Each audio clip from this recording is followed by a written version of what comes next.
नमस्कार प्यारे बच्चों, मैं आपकी हिंदी की अध्यापिका किरण बाला राणा।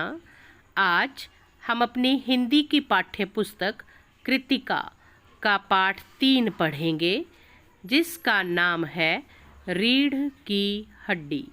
बच्चों, हम सब भली भांति जानते हैं कि जिस प्रकार शरीर को सीधा रखने के लिए व सशक्त रखने के लिए रीढ़ की हड्डी की आवश्यकता होती है, ठीक उसी प्रकार चरित्र को सशक्त रखना अत्यावश्यक है। यदि हमारा चरित्र ढीला या नकारात्मक होगा या हम चरित्रहीन होंगे तो हम समाज का संचालन करने के योग्य नहीं होंगे। हम सामाजिक स्थिति पर नकारात्मक प्रभाव डालेंगे। स्वयं को संभालने की शक्ति न होने के कारण दूसरों को कैसे संभाल पाएंगे। इसीलिए रीढ़ की हड्डी का सशक्त होना अति आवश्यक है, अर्थात चरित्रवान होना अत्य आवश्यक है। बच्चों, ये जो आप चित्र देख रहे हैं, ये लेखक जगदीश चंद्र माथुर जी का है, जो इस पाठ के लेखक हैं। इनका जन्म सन 1917 में उत्तर प्रदेश में खुर्जा नामक स्थान पर हुआ था। इन्होंने उच्च शिक्षा इलाहाबाद विश्वविद्यालय से प्राप्त की थी। इनकी रुचि बचपन से ही नाटकों में अधिक थी। इस कारण वे स्कूल कॉलेज के सांस्कृतिक उत्सवों में भाग लेने लगे। साथ ही साथ नाट्य लेखन, निर्देशन और अभिनय भी करते रहे। इनकी व्यंग्य प्रधान एकांकी चर्चित रही हैं। सन 1978 में इनका देहांत हो गया। रीढ़ की हड्डी एक सामाजिक व्यंग्य एकांकी है। इस पाठ के माध्यम से लेखक ने सीधा उन लोगों पर प्रहार किया है जो लड़के और लड़कियों में भेद करते हैं। इस पाठ में लेखक ने उस स्थिति को बताने का प्रयास किया है जब लड़कियां पढ़ लिख कर सक्षम हो जाती हैं, तब उनमें आत्मविश्वास जाग उठता है। फिर भी समाज में कुछ ऐसे लोग होते हैं जो लड़कियों की इस सफलता से दुखी ही रहते हैं। बच्चों, इस एकांकी में पात्रों की बात करें तो उमा की माता, उमा के पिता, उमा स्वयं नायिका, शंकर नायक, रतन नौकर और बाबू गोपाल प्रसाद शंकर के पिता हैं। इस एकांकी के आरंभ में मेहमानों के आने के स्वागत की तैयारी हो रही है। घर के मुखिया राम स्वरूप अपने घर को सजाते संवारते हैं, क्योंकि आज उनकी बेटी को देखने के लिए गोपाल प्रसाद अपने बेटे शंकर के साथ आ रहे हैं।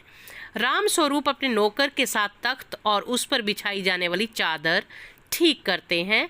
नौकर कुछ ऊंचा सुनने के कारण धोबी को धोती सुन लेता है, जिसके कारण घर में हास्यास्पद स्थिति पैदा हो जाती है। उमा की माँ बताती है कि उमा तो मुंह फुलाए पड़ी है और वह इसका सारा दोष पढ़ाई लिखाई पर डाल देती है। वह कहती हैं कि हमारा ज़माना था जब लड़कियां कम पढ़ा लिखा करती थीं। प्रेमा बताती है कि उमा पाउडर नहीं लगाती, ना ही वह अपना सजने संवरने के लिए कोई काम कर रही है। और उधर उसके पिताजी कहते हैं कि लड़के वाले तो चाहते हैं कि लड़की अनपढ़ ही हो, और तुम कहीं भी यह मत बता देना कि हमारी बेटी ने बीए किया हुआ है, नहीं तो ये रिश्ता नहीं होगा। राम स्वरूप अपनी पत्नी से कहते हैं कि अब किसी भी तरह उमा को तैयार करो, क्योंकि लड़के वाले जल्दी ही घर पहुंच सकते हैं। राम स्वरूप विवश होकर अपनी बेटी की उच्च पढ़ाई को छिपा रहे हैं, क्योंकि लड़के वाले ये समझते हैं कि लड़की को तो केवल घर गृहस्थी ही चलानी है, उसका पढ़ा होना अति आवश्यक नहीं है। यहाँ पर मन ही मन राम स्वरूप बहुत ही व्यथित है। तभी नौकर बताता है कि अतिथि आ गए हैं।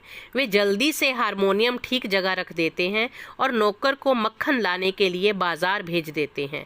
राम स्वरूप ने लड़के वालों का बढ़ चढ़कर स्वागत किया। फिर बातों का सिलसिला शुरू हुआ। इसी बीच नाश्ता परोसा जाता है। गोपाल प्रसाद अपने ज़माने की पढ़ाई की बात भी कहते हैं कि उस ज़माने में मैट्रिक पढ़ा हुआ जो अंग्रेज़ी लिखता था, उसकी तुलना आज का एमए की डिग्री लेने वाला भी नहीं कर सकता। गोपाल प्रसाद लड़की के बारे में बात करते हैं कि लड़की सुंदर होनी चाहिए।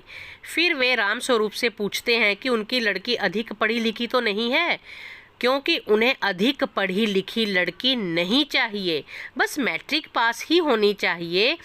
वे लड़कों की पढ़ाई की तो वकालत करते हैं पर लड़कियों की नहीं।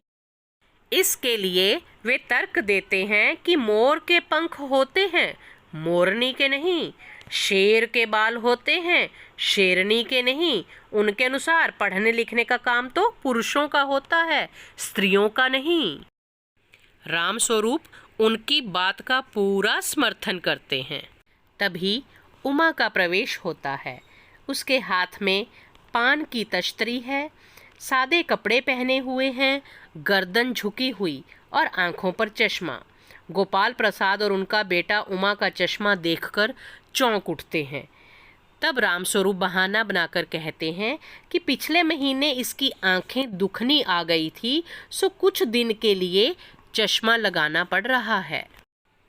गोपाल प्रसाद उमा के लिए प्रश्न पर प्रश्न शुरू कर देते हैं कि गाना बजाना आता है या नहीं, खाना बनाना जानती हो या नहीं, पेंटिंग और सिलाई जानती हो या नहीं, थोड़ा चल कर दिखाओ।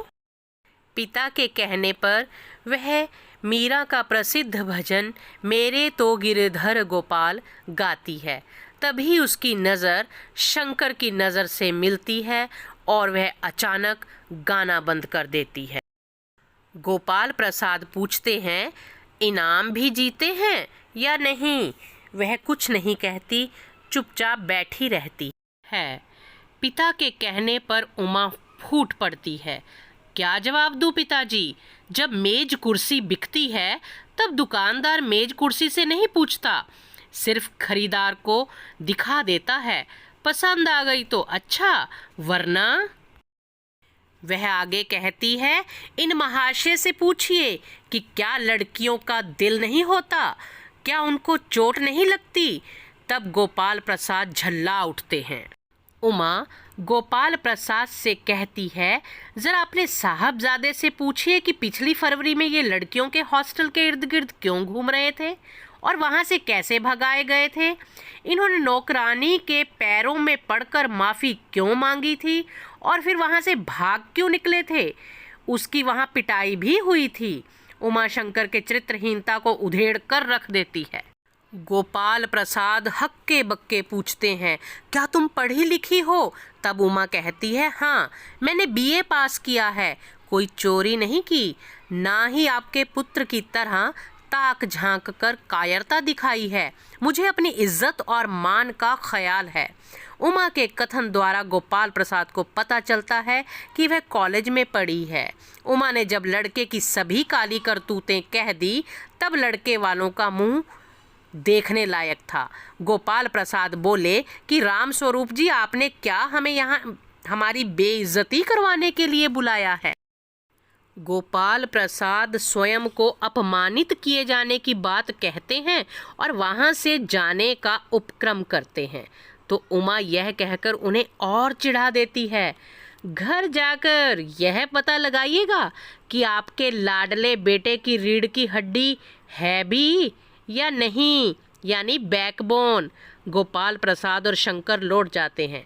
तभी रतन मक्खन लेकर लौटता है और पर्दा गिरता है। प्यारे बच्चों, ये थी एकांकी रीढ़ की हड्डी। आप स्वयं भी इसे कक्षा में पढ़िए, इसका रोल प्ले कीजिए ताकि आपको इसे पढ़ने में और आनंद आए। इसके छोटे छोटे प्रश्न ढूंढिए और कीजिए। धन्यवाद।